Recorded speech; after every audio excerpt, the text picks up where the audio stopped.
Ok, on en a fini avec les marketplaces. Et donc là, on va plonger un peu plus dans la création elle-même d'une plateforme d'e-commerce. Qui c'est qui se cache derrière le logo Lab 01? C'est C'est Isabelle. Isabelle. C'est Isabelle.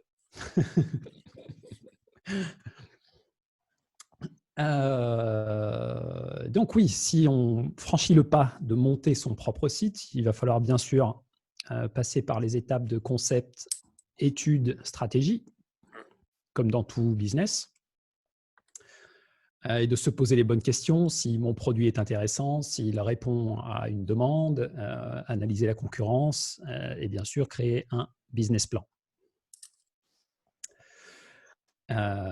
Oula, je constate avoir fait une erreur dans le lien qui n'a rien à voir avec là sur cette slide.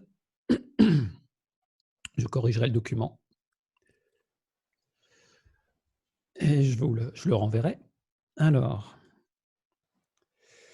donc oui.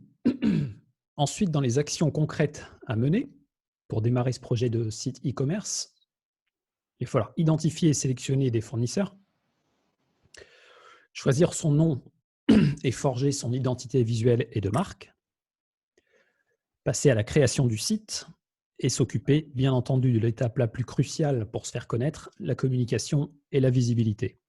On va voir un petit peu plus en détail tout ça après. On commence par les hébergeurs, les plateformes d'hébergement. C'est un peu le nerf de la guerre, l'endroit où le site va être hébergé, c'est-à-dire le serveur, le data center va déterminer une partie des choix techniques et une partie du succès de l'affaire. Donc, la localisation de ce qu'on appelle le data center, c'est un choix stratégique important parce qu'il faut que le site soit physiquement, si je puis dire, localisé au plus près des consommateurs. Donc, si je cherche à vendre sur Internet à des clients français, ce n'est pas une super idée que d'avoir un serveur localisé aux États-Unis, par exemple. Donc, il faudra plutôt privilégier un serveur localisé en France, si possible, ou au moins dans une région proche. Parce que pour la RGPD. Ne serait-ce que pour la RGPD, on y vient après. Ne serait-ce que ça, tu as raison. Le certificat SSL, donc le cryptage des transactions bancaires, c'est aussi une condition sine qua non pour pouvoir vendre en ligne.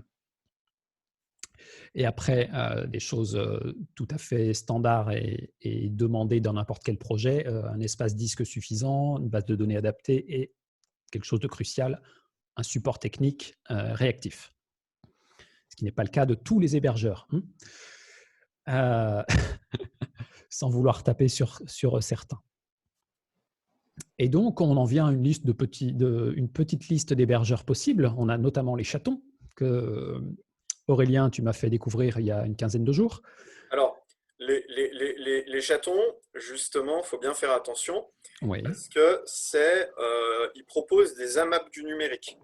Ouais. Une AMAP, une association pour le maintien de l'agriculture paysanne, c'est un contrat de solidarité avec un paysan. Oui. C'est-à-dire que parfois, il n'y a pas de récolte, ou alors la récolte de l'hiver, c'est la récolte de l'hiver et tu vas bouffer du navet tout le temps. Les chatons, en fait, l'inconvénient, c'est qu'il n'y a pas une stabilité qui est là toujours, tout le temps. Moi, j'ai des données hébergées, perso, hébergées chez un chaton, mais parfois, ça ne marche pas parce qu'il y a une remise à jour, parce qu'il y a eu un petit bug. Par contre, le gros côté, c'est que le service client, on le connaît, le service client. Il n'y a pas de service client, il y a plutôt des êtres humains qui sont dans une association, qui sont bénévoles, Voilà. qu'on peut appeler et avec qui on peut échanger. En fait, on peut avoir des réponses très rapidement sur en fait, qu'est-ce qui se passe en ce moment. Voilà. Voilà.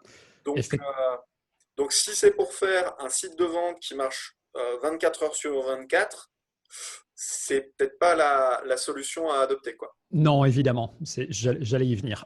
C'est pas la même disponibilité que pas mal d'autres hébergeurs, mais si on attache une importance particulière à l'éthique, à la proximité avec son prestataire, et qu'on est moins regardant sur s'il y a une coupure d'1 heure de temps en temps, c'est une possibilité.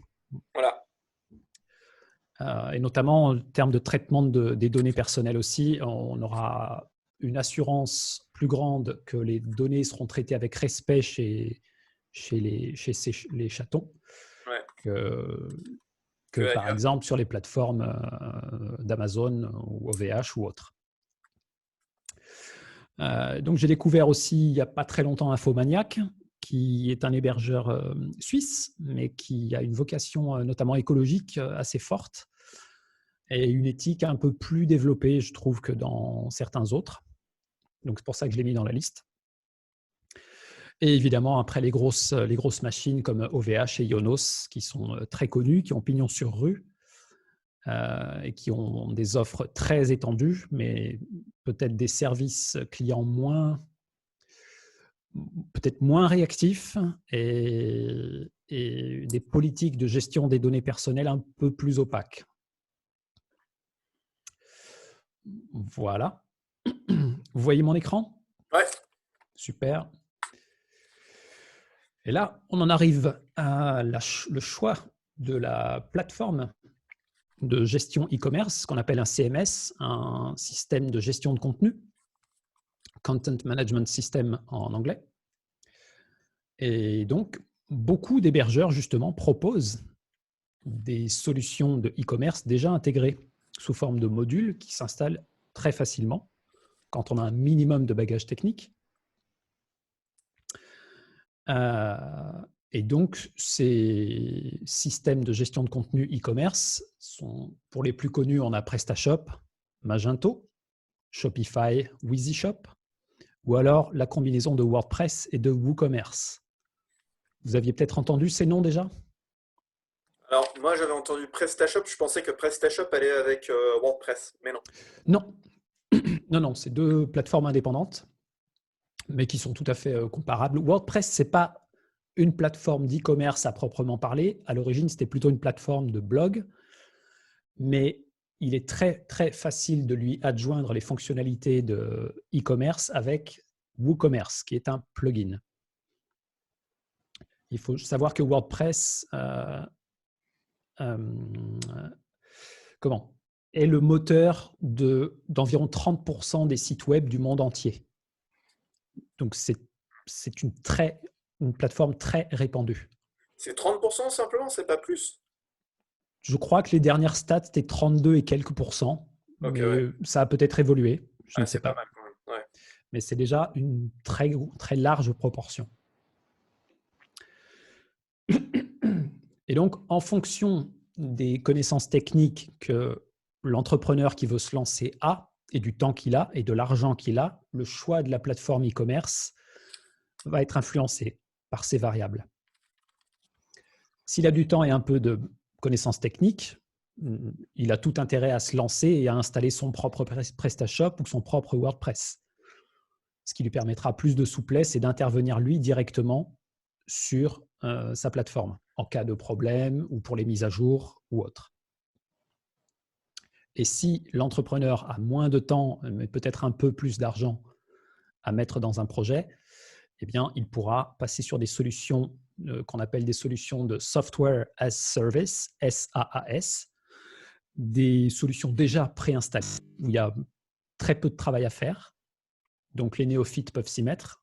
Mais bon, évidemment, mensuellement, il y a des coûts qui sont peut-être plus importants que s'il crée lui-même sa plateforme avec WordPress, par exemple.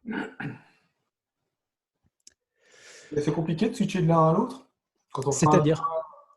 On fait un choix et on prend le plus facile parce qu'on est néophyte au début. Ouais. Après, non, ça ne me convient pas, je dois passer à un autre. C'est compliqué ou C'est pas de tout repos. Ça nécessite quand même du travail de conversion, de transférer la base de données d'une plateforme à l'autre, transférer tout ton catalogue produit. Imagine, tu as 5000 produits, tu veux les transférer de l'un à l'autre. Ce n'est pas une procédure de tout repos, on va dire. Ouais. C'est faisable, bien sûr, mais c'est parfois lourd à faire.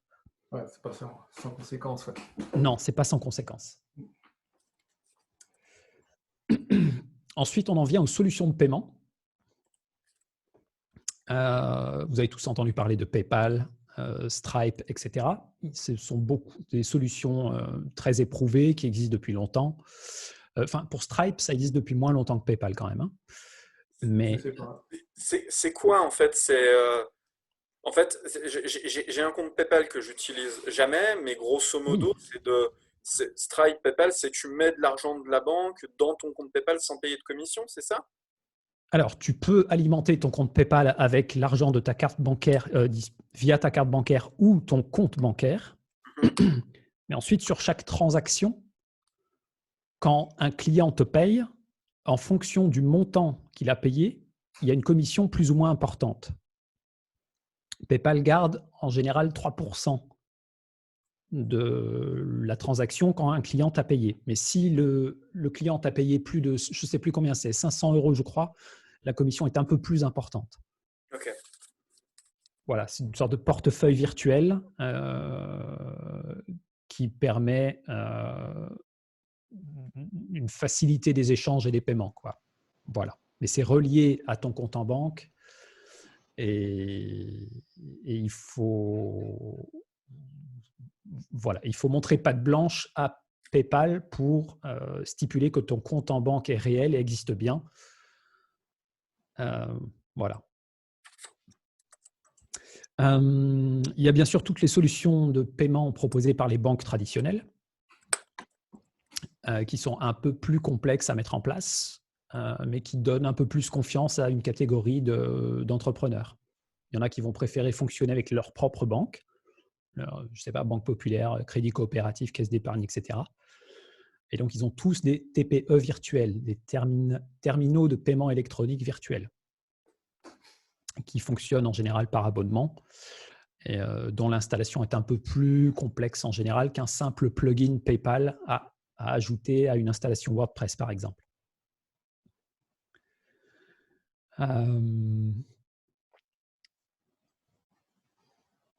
Alors, pour en revenir sur le paiement.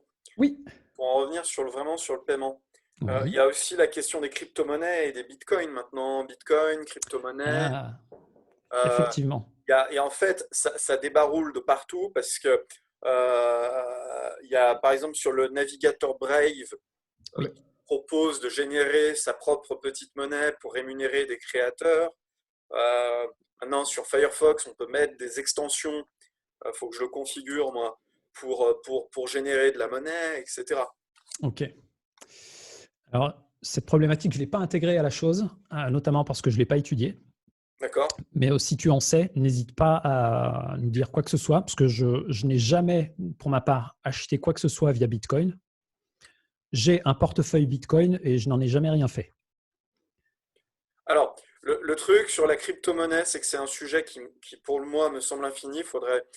Ça serait vraiment un sujet d'afterwork parce que pour parler de crypto-monnaie, il faudrait parler de blockchain. Blockchain, évidemment, oui. Parce que c'est la blockchain. Et en fait, le Bitcoin, c'est juste une crypto-monnaie.